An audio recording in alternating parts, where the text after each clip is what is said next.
Volume and surface area बालक हम लोग पढ़ रहे थे और आज की वीडियो का लक्ष्य जो है वो है कि हम लोग वॉल्यूम सरफेस एरिया से रिलेटेड इंपॉर्टेंट क्वेश्चंस कर रहे होंगे, स्पेशली कॉम्बिनेशन ऑफ सॉलिड से रिलेटेड, है ना। कॉम्बिनेशन ऑफ सॉलिड से रिलेटेड बोर्ड में बालक क्वेश्चन पूछा जाता है, तो इसी से रिलेटेड हम लोग आज क्वेश्चंस कर रहे होंगे। वॉल्यूम सरफेस एरिया का ऑलरेडी 2 वीडियो पार्ट अपलोड है, यानी कि बेसिकली हम लोग सारा जो कॉन्सेप्ट है ना बालक, वो हम लोग अभी तक थ्योरी पार्ट इसका कवर कर लिए हैं। जैसे कि स्फेयर क्या है, स्फेयर का फॉर्मूला कैसे है ना, स्फेरिकल सेल के बारे में, क्यूब के बारे में, क्यूबॉइड के बारे में, हॉलो सिलेंडर, सिलेंडर कौन, सारा बात हम लोग डिस्कस कर लिए। अब हम लोग क्वेश्चंस करना स्टार्ट करेंगे। तुम जानते हो कि ज़्यादातर जो क्वेश्चन है बालक वो हम PYQ से ही सेलेक्ट करते हैं, ताकि बोर्ड्स पॉइंट ऑफ व्यू के लिए इंपॉर्टेंट हो वो क्वेश्चन, और तुम्हारे लिए जब तुम एग्जाम में बैठो तो तुम्हारे लिए वो जान पहचान जैसा लगे क्वेश्चन, क्योंकि इस क्वेश्चन से पहले कभी ना कभी हम मिले हुए हैं, तो तुम कम समय में उसे बना सकते हो। तो थ्योरी भी समझेंगे, क्वेश्चंस भी प्रैक्टिस करेंगे। ज़्यादातर हम लोग PYQ ही प्रैक्टिस कर रहे होंगे। यहाँ पर क्वेश्चन वाला कुछ ऐसा आया हुआ था, है ना। एक बार 2 क्यूब आया था, एक बार 3 क्यूब आया था। ध्यान से समझना, क्वेश्चन ये था कि 2 क्यूब है, each of volume 27 centimetre cube. एक ये क्यूब है और एक ये क्यूब है, दोनों का जो वॉल्यूम है वो सेम है, 27 सेंटीमीटर क्यूब, है ना। बोल रहा है कि इसको ज्वाइन कर दिया गया एंड टू एंड, दोनों को एंड टू एंड ज्वाइन कर दिया गया। मतलब ये बोलना चाह रहा है, ध्यान से देखना, मतलब ये बोलना चाह रहा है, देखो दोनों को हम एंड टू एंड ज्वाइन कर दिए, है ना। एक क्यूब जहाँ पर ख़त्म हो रहा है दूसरे को ला करके वहीं पर दोनों को मिला दिए। अब बताओ ये फिगर तुमको कैसा दिख रहा है। अब ये क्यूब रहा क्या, ये क्यूबॉइड हो गया, है ना। ये क्या हो गया बालक, क्यूबॉइड हो गया। बोल रहा कि find the surface area of the resulting cuboid. जो क्यूबॉइड बन गया एंड टू एंड ज्वाइन करने से, उसका सरफेस एरिया बता दो। ये क्वेश्चन का डिमांड है। बड़ा ही सिंपल बात है, बड़ा ही लॉजिकल बात है, ध्यान से सुनना।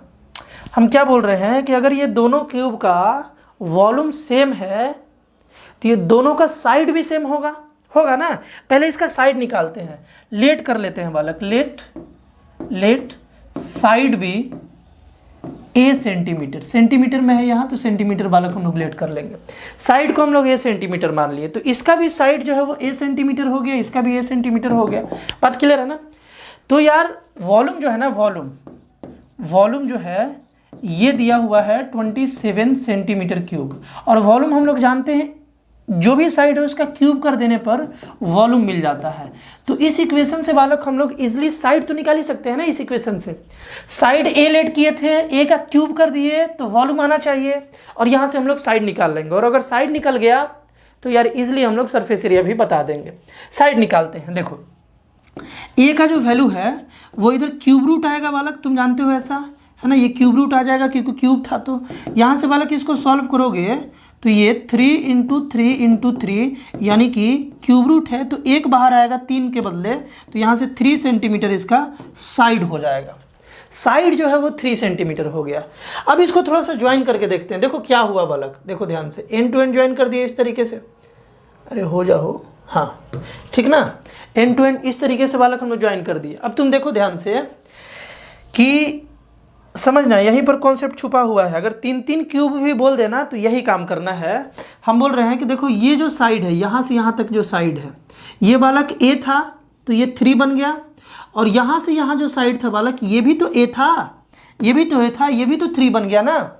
ये सब साइड है क्यूब का, ठीक है। तो देखो ये जो क्यूबॉइड बन रहा है ना, इसका लेंथ बालक 3 + 3 6 हो गया। लेंथ जो है ना वो 6 हो गया। ये नोट करने वाला बात है कि जो नया क्यूबॉइड बना है इसका लेंथ बालक 6 सेंटीमीटर हो गया, 3 + 3। ब्रेथ और हाइट पर कुछ इफेक्ट पड़ा क्या, ध्यान से सुनना। यहाँ जो बालक ब्रेथ है, देखो ये ब्रेथ था, है ना, लेंथ, और ये ब्रेथ था। ब्रेथ तो जो था वही रह गया, यहाँ भी जो ब्रेथ था वही रह गया, 3 ही रह गया। तो ब्रेथ पर बालक कोई इफेक्ट नहीं पड़ा, वो तो 3 का 3 ही रह गया। हाइट पर इफेक्ट पड़ा क्या, नहीं, हाइट पर भी इफेक्ट नहीं पड़ा। हाइट जो है बालक ये भी 3 ही रह गया। तो एच भी जो है ना वो भी बालक 3 सेंटीमीटर ही रह गया। एंड टू एंड ज्वाइन किए 2 क्यूब को, तो केवल लेंथ में बदलाव हुआ यहाँ पर, और लेंथ जो है दोनों का ऐड हो गया। 2 साइड 2 क्यूब था, अगर 3 होता तो 3, एक और क्यूब का 3 ऐड हो जाता तो 9 हो जाता है। दोनों करके बोर्ड में क्वेश्चन आया है, तो इस बात को ध्यान रखना, है ना। तो जो नया फिगर बना, देखो ये जो नया फिगर बना, नया जो क्यूबॉइड बना, इसका लेंथ भी मालूम अपने को पड़ गया, है ना, ब्रेथ भी और हाइट भी। तो इसका बालक सरफेस एरिया बताना है ना। सरफेस एरिया सरफेस एरिया हम लोगों को बालक बताना था, और हम लोग जानते हैं कि क्यूबॉइड का जो सरफेस एरिया है वो 2 × LB + BH + HL होता है। ये बात तो सबको जान गया अब तो, है ना। तो निकाल दिया जाए। देखो 2 डायरेक्ट हम लिख रहे हैं L × B, यानी कि 6 × 3 18 हो गया बालक, प्लस B × H यानी कि 3 × 3 9 हो गया बचवा, है ना बचवा, और H × L यानी कि 6 × 3 18 हो गया। कोई दिक्कत किसी को? यहाँ से देखो 2 एकदम ध्यान से देखना भैया, 18 और 18 36 और 9 बालक 45, है ना। और सिंस ये सरफेस एरिया है तो यूनिट के स्क्वायर में आएगा, है ना, यूनिट के स्क्वायर में आएगा, सरफेस एरिया है ना। तो यहाँ से अपने को क्या मिला बालक, ध्यान से सुनो, 45 × 2 यानी कि 90 सेंटीमीटर स्क्वायर इस क्वेश्चन का आंसर हो गया। और हमको क्या बताना था, सरफेस एरिया। जब भी सरफेस एरिया बोले ना, इसका मतलब टोटल सरफेस एरिया है। LSA बोलता, लेटरल सरफेस एरिया बोलता तो बात अलग होता है, या CSA बोलता है, इसमें तो CSA नहीं बोलेगा ना, वो तो curve surface area, curve surface वाले सॉलिड के लिए CSA होता है। बात क्लियर है? अच्छे से इस क्वेश्चन को समझे। नेक्स्ट क्वेश्चन, आसान क्वेश्चन। नेक्स्ट क्वेश्चन बहुत आसान है। एक बार क्वेश्चन को रोक करके, वीडियो को रोक करके एक बार जरूर इसे ट्राई करो खुद से, और बताना कि तुमसे ये बना कि नहीं बना, खुद से बना कि नहीं बना। The volume of A hemisphere is 2425। यहाँ पर बालक 1/2, ध्यान से देखो, ये जो है ना, इसको थोड़ा सा यार ब्लैक करते हैं, मिस प्रिंट है यहाँ पे टाइपिस्ट से मिस प्रिंट हो गया बालक। यहाँ पर जो है ना, यहाँ पर कुछ ऐसा था, यहाँ पर बालक क्वेश्चन जब ये आया था बोर्ड में तो कुछ ऐसा था, है ना। 2425 ये होल में था, और उसके बाद 1/2 था सेंटीमीटर की वॉल्यूम दिया था, हेमिस्फीयर का वॉल्यूम दिया था, है ना, हेमिस्फीयर का वॉल्यूम दिया था, और उसका कर्व सरफेस एरिया हम लोगों को बताना था। वॉल्यूम दिया था हेमिस्फीयर का और कर्व सरफेस एरिया बताना था। लेट कर लिया जाए कि इस हेमिस्फीयर का जो सर्कुलर बेस है उसका सेंटर O है और इसका रेडियस बालक R है। लेट कर लिया जाए तो वॉल्यूम क्या होगा, वॉल्यूम हो जाएगा 2/3 πr³। यही होता है ना, यही इसका वॉल्यूम हो जाएगा। और यही बात जो है वो दिया है 2425 1/2। अच्छा, इसको थोड़ा सा बालक चेंज करके लिखा जाए तो ये हो जाएगा 2425 × 2 और +1, यानी कि ये हो जाएगा बालक 4851, है ना। 2425 को 2 से मल्टीप्लाई करके 1 ऐड कर दिए और /2 आ गया। ये बात बालक दिया हुआ है। बात क्लियर है? कर्व सरफेस एरिया अपने को बताना है। यहाँ से रेडियस निकाल लेंगे क्या? बिल्कुल निकाल लेंगे, बिल्कुल निकाल लेंगे। 2/3 × 22/7 × r³ इज इक्वल टू 4851/2, है ना। इन सबको उधर लेकर के चलते हैं बालक। r³ इज इक्वल टू आ गया यहाँ से 4851/2, है ना, × 3 × 7 डिवाइडेड बाई 2 × 22, 2 × 22, कुछ ऐसा बात आ गया, है ना। r³ को रहने दिए, इसको रहने दिए, बाकी को इधर लेकर के आ गए, कुछ इस तरीके से आ जाएगा। और यहाँ पर बालक कैसे अब कैंसिल कराया जाए, थोड़ा बड़ा वैल्यू है, ये 11 से कैंसिल हो जाएगा क्या? क्यूब है, देखो कैसे आइडिया लगाना है, ध्यान से सुनना। यहाँ क्यूब है ना, तो इसको 11 से कटना पड़ेगा 2 बार में, तभी वैल्यू एग्जैक्ट आएगा, है ना, वैल्यू निकालने में आसानी होगा। तो इससे आइडिया लगा सकते हो कि 11 से कटना चाहिए, है ना। 11 से 22 जो है वो 2 बार में, इसको देखा जाए कितने बार में कैंसिल हो रहा है। 11 से 4 बार में 44, कैरी बच गया 45, यानी कि 4 बार में, और फिर 1 बार में, 1 बार में ये 11 से कैंसिल हो गया, है ना। बात क्लियर है?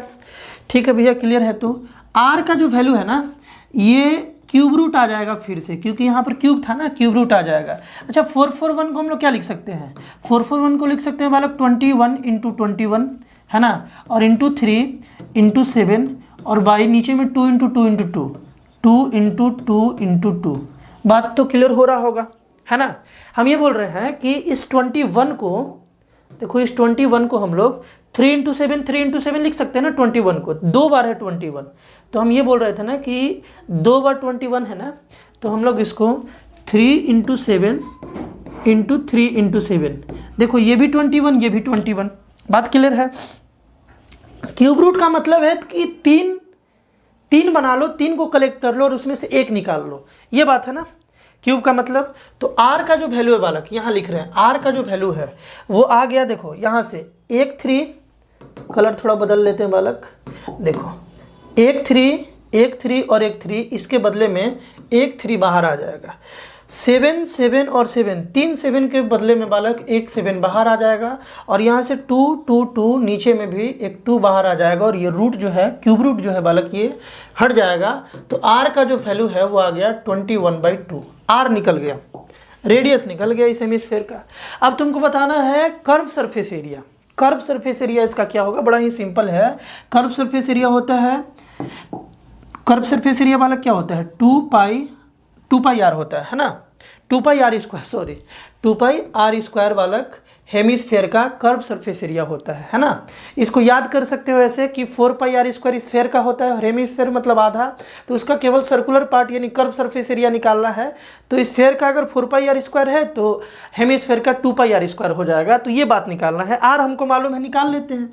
2 × 22/7 और इंटू आर का स्क्वायर यानी कि 21/2 into 21/2, R into R square. 7 से बालक ये 3 बार में, ये 2 से 2 कैंसिल और ये 2 से बालक 11 बार में, है ना। तो फाइनली क्या बचा अपने पास, 11 × 3, ये सेंटीमीटर स्क्वायर में आ जाएगा। सेंटीमीटर ही था ना बालक, सेंटीमीटर था, ठीक ना, सेंटीमीटर स्क्वायर में। तो हम ये बोल रहे थे कि 11 × 3 33, है ना, 33 और इंटू 21, ये अपने को मल्टीप्लाई करना है और यही हो जाएगा कर्व सरफेस एरिया। कर लिया जाए, इसको मल्टीप्लाई कर लेते हैं बालक, इसको हम लोग मल्टीप्लाई कर लेते हैं। कैसे करें, 31, देखो 33 × 21, 33 का ऐसे हो गया बालक और 33 × 2 66 हो गया, 66। तो यहाँ से बालक जो वैल्यू आया वो आया 693 आ जाएगा, है ना, 693। यानी कि जो फाइनल आंसर होगा कर्व सरफेस एरिया जो होगा वो 693 सेंटीमीटर स्क्वायर होगा। बात समझ पा रहे हो क्या, बोलो बात समझ पा रहे हो। तो इस तरीके से इजली हम लोग इस टाइप के क्वेश्चन से बालक डील कर सकते हैं, आसान क्वेश्चन। अब इस क्वेश्चन को देखा जाए बालक, ये क्वेश्चन भी काफ़ी इंपॉर्टेंट है, बोर्ड में आया हुआ है। Sphere and A cube have equal surface area. ये क्यूब और ये स्फीयर दोनों का सरफेस एरिया बराबर दिया गया है। हमको शो करना है, so that the ratio of the volume of sphere to that of the cube is √6 surface area दोनों को बराबर दे दिया। स्फीयर और क्यूब दोनों का जो रेशियो है वॉल्यूम का वो इतना आएगा, ये बात अपने को प्रूफ कर देना है, ये बात अपने को प्रूफ कर देना है। लेट कर लिया जाए कि इसका साइड जो है वो a यूनिट है और इसका जो रेडियस है बालक ना वो r यूनिट है, ऐसा लेट कर सकते हैं। देन गिवन क्या है, गिवन है बालक 6c² = 4 पाई r²। ये बात गिवन है, गिवन लिख देते हैं।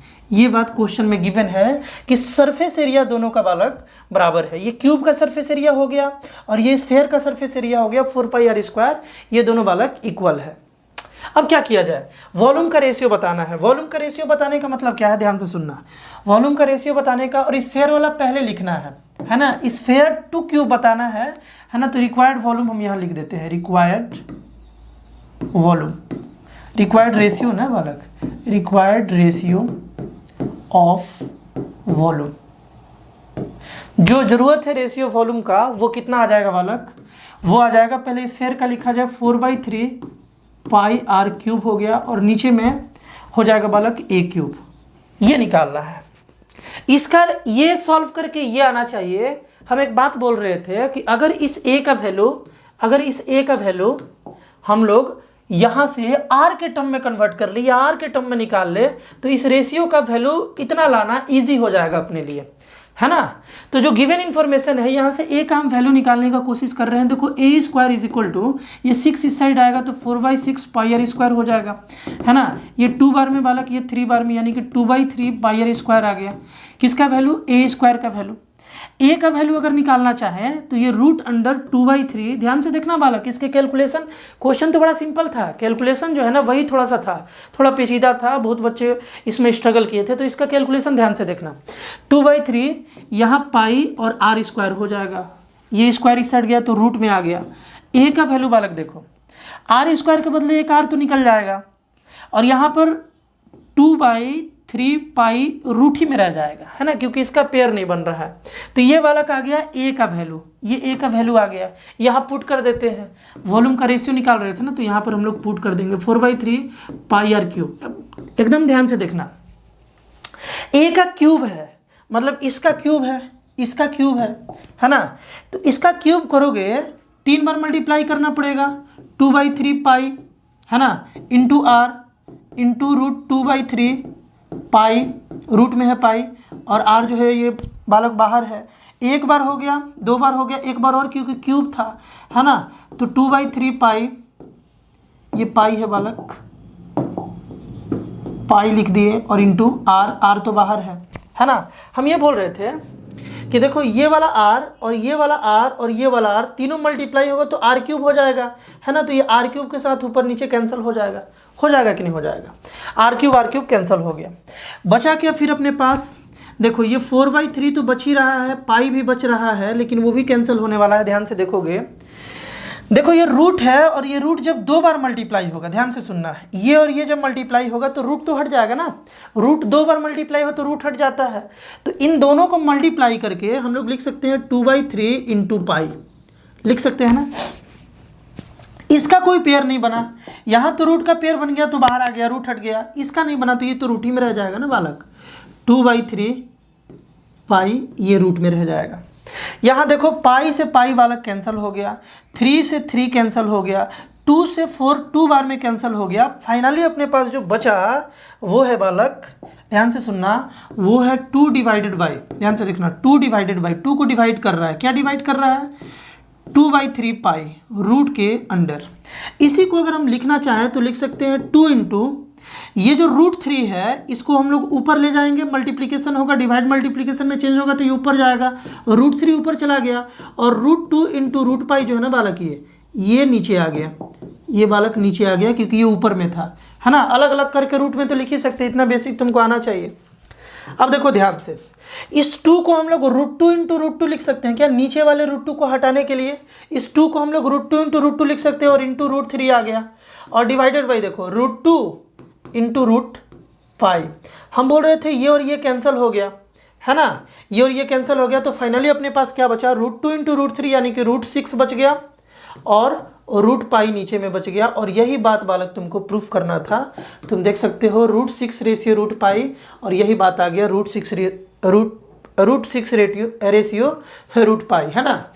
इंपॉर्टेंट टू नोट, ध्यान से सुनना, इंपॉर्टेंट बात ये है कि स्फीयर का हमको पहले रखना होगा क्योंकि स्फीयर पहले दिया हुआ है 4/3 पाई आर क्यूब, और क्यूब बाद में दिया हुआ है रेशियो, उसको नीचे रखना होगा। इस तरीके से जब तुम रखोगे तभी आंसर परफेक्ट आएगा। कोई दिक्कत? तो ये बेसिक क्वेश्चन था। चलो नेक्स्ट क्वेश्चन, इसको भी एक बार जरूर ट्राई करो, हर एक क्वेश्चन को ट्राई करते चलो, क्योंकि जब हम फार्मूला सिखा रहे थे उस समय भी क्वेश्चंस बनाने का आइडिया तो दे ही दिए थे कि फार्मूला यूज कैसे करना है ना। तो इस क्वेश्चन को तुम सॉल्व कर सकते हो। थोड़ा और नीचे कर देते हैं, परफेक्ट दिखे तुमको, दिख रहा है ना, अच्छे से देखो, अच्छे से और ट्राई करो।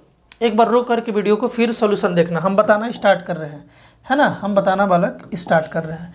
क्वेश्चन में ये था कि a solid is in the shape of a cone, एक सॉलिड जो है ना वो इस तरीके से है कि कोन के शेप में है, माउंटेड ऑन अ हेमिस्फीयर। एक हेमिस्फीयर है और एक कोन है, देखो एक हेमिस्फीयर है और कोन है।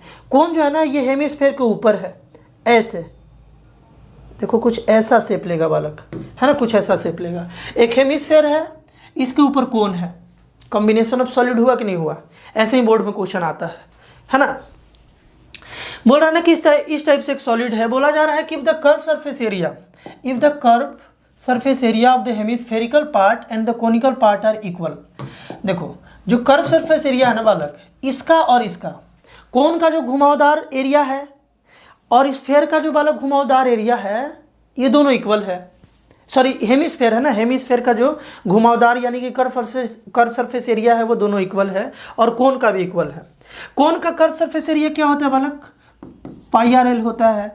ये बराबर है किसके बराबर है, इसके कर्व सरफेस एरिया यानी कि 2πr² के बराबर है ना। क्यों r ले लिए, क्योंकि देखो रेडियस बालक दोनों का सेम है, क्वेश्चन में ऐसा बोला है, रेडियस दोनों का सेम है। कहाँ बोला है, देखो solid is in the shape of a cone mounted on a hemisphere of same base, base same है। कोन का जो बेस है सर्कुलर बेस और हेमिस्फीयर का जो बेस है वो दोनों बालक सेम है, तो रेडियस भी सेम होगा है ना। इसीलिए यहाँ पर r सेम ले लिए क्वेश्चन में है ना, यहाँ और यहाँ r जो है ना वो सेम ले लिए।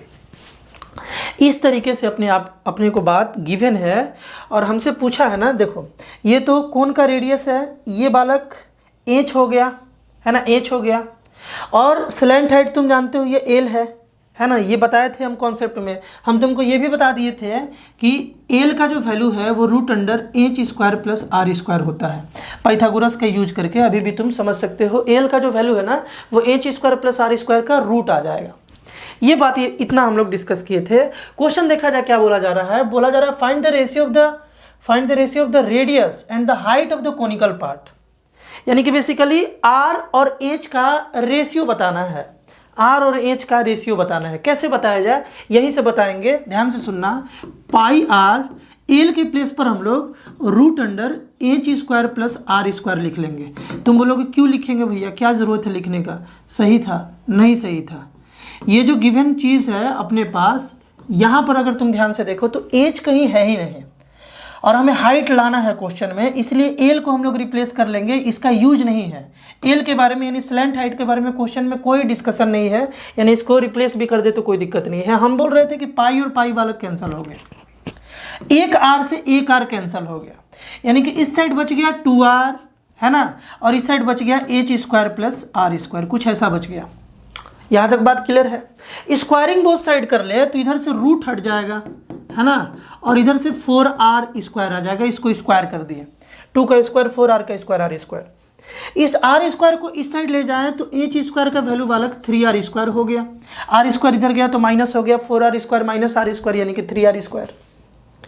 अब हम ये बोल रहे थे कि हम लोगों को रेशियो निकालना था रेडियस टू द हाइट, यानी रेडियस को ऊपर रखना है, हाइट को नीचे रखना है, रेडियस को ऊपर हाइट को नीचे। तो हम क्या बोल रहे थे कि दोनों साइड अगर स्क्वायर रूट ले लें, दोनों साइड अगर स्क्वायर रूट ले लें तो इसका वैल्यू कितना आ जाएगा, देखो यहाँ से एच आ जाएगा, स्क्वायर रूट लगा दिए तो, और इधर स्क्वायर रूट लगाएंगे तो √3r आ जाएगा। बात क्लियर है ना, इधर भी स्क्वायर रूट लगा दिए और इधर भी स्क्वायर रूट लगा दिए, लगा सकते हैं इस तरीके से।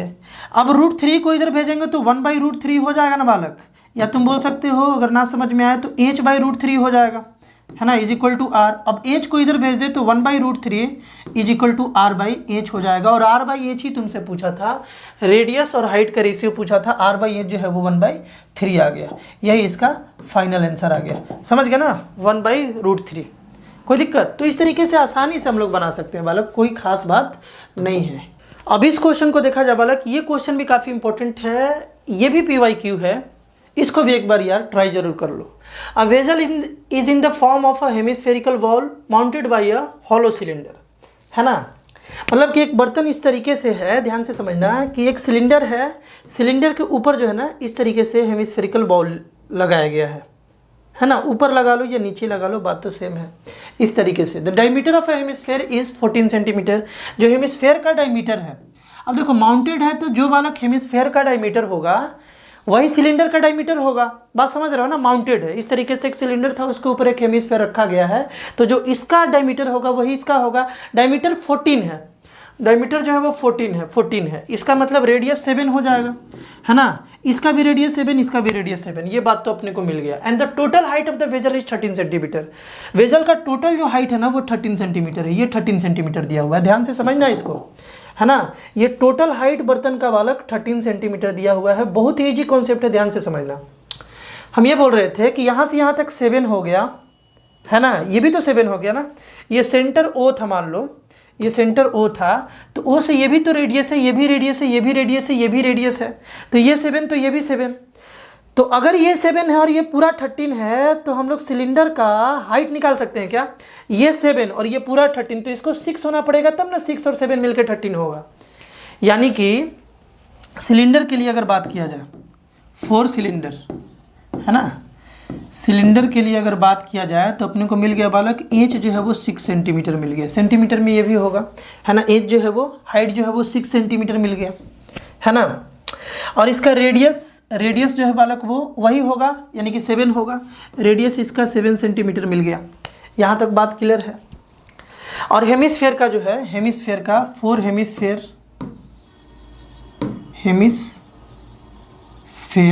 रेडियस जो है बालक को कितना आ गया, 7 सेंटीमीटर आ गया। ये दो बात अपने को मिल गया। तो अब आसानी से बता सकते हैं क्या पूछा गया है। देखा जाए क्वेश्चन में है बालक की the capacity of the vessel.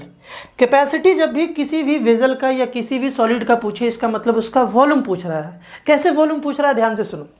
Volume का हम कॉन्सेप्ट बताए थे बालक कि वॉल्यूम का मतलब है कि वो स्पेस में कितना जगह ले रहा है। बालक कोई भी सॉलिड स्पेस में जितना जगह लेगा उतना ही तो उसका कैपेसिटी होगा किसी चीज़ को रखने का, है ना। तो कैपेसिटी का मतलब वॉल्यूम। जब भी ये वर्ड आ जाए ना, इसका मतलब तुमको वॉल्यूम निकालना है। यहाँ लिख देते हैं डिफरेंट कलर से बालक, यहाँ लिख देते हैं कैपेसिटी जब भी पूछे तो दिमाग में क्या जाना चाहिए, वॉल्यूम जाना चाहिए।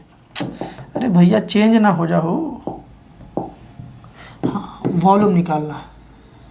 कैपेसिटी का मतलब जो है बालक को वॉल्यूम निकालना है, तो पहले वॉल्यूम निकाल लिया। जब पूरे वेजल का वॉल्यूम पूछ रहा है, यानी कि हेमिस्फेयर का वॉल्यूम प्लस सिलेंडर का वॉल्यूम, इस पूरे बर्तन का वॉल्यूम निकालना है ना।